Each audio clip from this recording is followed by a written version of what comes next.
توانائی کے شعبے کی کارکردگی میں بہتری کی کوششیں تیز۔ عالمی بینک نے پاکستان کو 15 کروڑ ڈالر فراہم کرنے کے لیے رضامندی ظاہر کر دی۔ توانائی سیکٹر منصوبے کے لیے 13 کروڑ 50 لاکھ ڈالر بطور قرض ملے گا۔ عالمی بینک پاکستان کو 1.5 کروڑ ڈالر بطور گرانٹ بھی فراہم کرے گا۔ منصوبے کے تحت کمرشل، انڈسٹریل اور رہائشی عمارتوں کو گیس سے بجلی پر منتقل کیا جائے گا۔ توانائی کی بچت کرنے والی عمارتوں کی تعمیر کی حوصلہ افزائی کی جائے گی۔ نجی شعبے کی سرمایہ کاری کو بھی فروغ دیا جائے۔ منصوبے پر عمل درآمد سے سالانہ 291 ارب 65 کروڑ روپے بچت ہونے کا امکان۔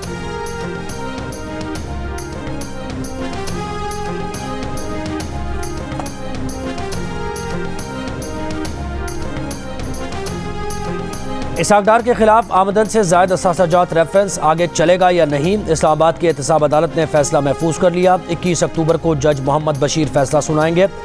فیصلہ محفوظ کرنے سے پہلے عدالت نے نیب پروسیکیوٹر اور اسحاق ڈار کے وکیل کے دلائل سنے۔ اسحاق ڈار کے وکیل نے کہا کہ احتساب عدالت نے ریفرنس بند کرنے کے بجائے اسحاق ڈار کو بری کیا۔ جے آئی ٹی نہ تفتیشی آفیسر اسحاق ڈار کے خلاف کوئی ثبوت نہیں پیش کر سکے۔ اگر نیب کوئی نئے ثبوت لاتا ہے تو مزید دلائل دے سکتے ہیں۔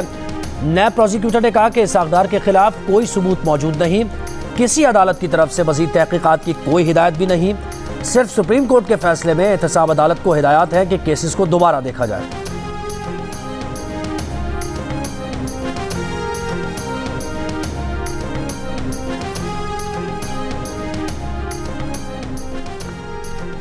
منفی قیاس آرائیاں کرنے والے تھوڑا انتظار کر لیں، کسی کو کوئی شک و شبہ نہیں ہونا چاہیے۔ نواز شریف انشاءاللہ وطن واپس پہنچ کر تمام قانونی تقاضے پورے کریں گے۔ مسلم لیگ نون کے رہنما عرفان صدیقی کا مخالفین کو پیغام، کہا کہ نواز شریف نے جے آئی ٹی اور عدالتوں میں سینکڑوں پیشیاں بھگتیں، ہمیشہ قانون کی پاسداری کی۔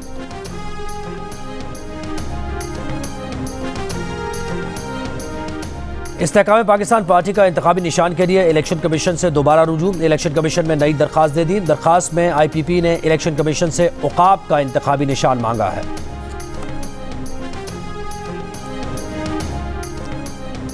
غزہ میں شہریوں کے انخلا کا اسرائیلی حکم شہریوں کی زبردستی منتقلی کے جرم کے مترادف ہو سکتا ہے۔ جبری نقل مکانی انسانیت کے خلاف قابل سزا جرم ہے جس پر بین الاقوامی فوجداری عدالت کے ذریعے سزائیں دی جاتی ہیں۔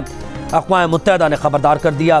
خان یونس اور رفح میں گھروں پر اسرائیلی بمباری میں 71 فلسطینی شہید، سینکڑوں زخمی، شہداء اور زخمیوں میں بڑی تعداد میں بچے شامل۔ شہید فلسطینیوں کی تعداد 2900 تک جا پہنچی۔ صرف پیر کو غزہ پر بمباری سے 254 فلسطینی شہید ہوئے۔ عالمی ادارہ برائے صحت کا امداد اور طبی سامان کی فراہمی کے لیے غزہ تک فوری رسائی کا انتباہ، کہا کہ اسرائیل نے 115 طبی مراکز کو نشانہ بنایا۔ غزہ میں پانی، بجلی اور طبی سامان کی قلت کے سبب بہت سے اسپتال کام نہیں کر رہے۔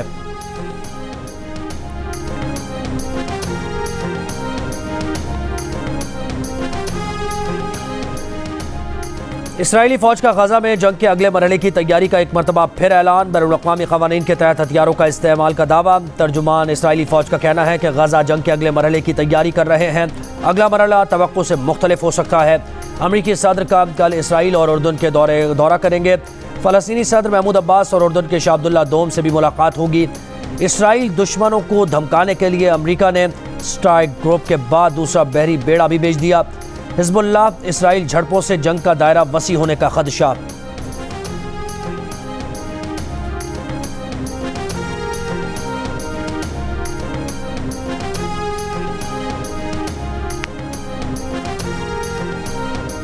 ایران کے سپریم لیڈر آیت اللہ خامنئی کا غزہ میں جاری اسرائیلی بمباری فوری روکنے کا مطالبہ، کا اسرائیل کے جرائم جاری رہے تو دنیا بھر کے مسلمانوں اور مزاحمتی قوت کو کوئی نہیں روک سکتا۔ اسرائیلی حکام کو ان کے جرائم کے لیے کٹہرے میں لایا جانا چاہیے۔ اسرائیل فلسطین جنگ بندی کے لیے اقوام متحدہ کی سلامتی کونسل میں روس کی قرارداد منظور نہ کی جا سکی۔ امریکہ، برطانیہ، فرانس اور جاپان نے مخالفت میں ووٹ دیا۔ OIC کی ایگزیکٹو کمیٹی کا ہنگامی اجلاس کل سے جدہ میں ہوگا۔ ایران کے وزیر خارجہ بھی شرکت کریں گے۔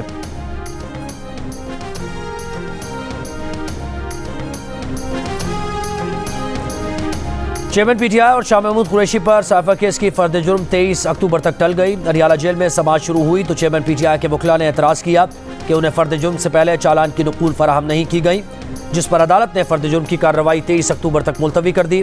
خصوصی عدالت میں سابق وزیر اعظم اور سابق وزیر خارجہ شاہ محمود قریشی کو بھی لایا گیا تھا۔ چیئرمین پی ٹی آئی نے عدالت سے گھر کا کھانا لانے کی اجازت اور ورزش کی سائیکل کی فراہمی کی بھی درخواست دائر کی۔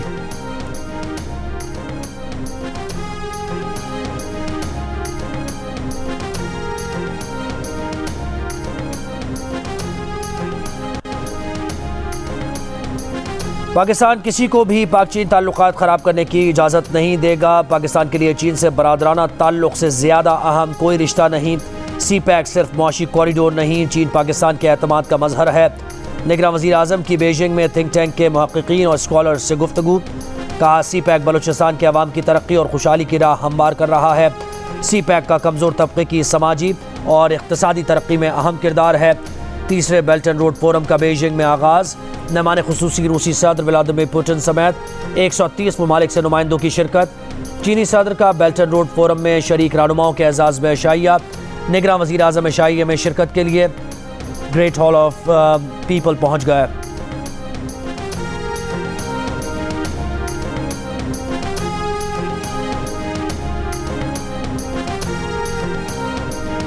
نوشہرہ میں ڈاکٹر کو فائرنگ کر کے قتل کر دیا گیا۔ ڈاکٹر عزت اللہ ڈیوٹی کے لیے اسپتال جا رہے تھے جب موٹر سائیکل سواروں نے مردان روڈ پر ان پر فائرنگ کر دی۔ ڈاکٹر عزت اللہ کے قتل کے خلاف ڈاکٹرز کا OPD کا بائیکاٹ، قاتلوں کی گرفتاری کا مطالبہ۔ مقتول کے چچا زاد بھائی کی مدعیت میں 3 ملزمان کے خلاف قتل اور اقدام قتل کا مقدمہ درج۔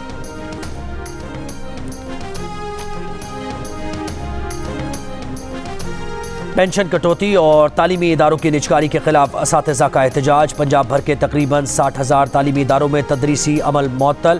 2000 سے زائد تعلیمی ادارے 8 دن سے بند۔ اساتذہ کے احتجاج کے باعث بچوں کی تعلیم متاثر۔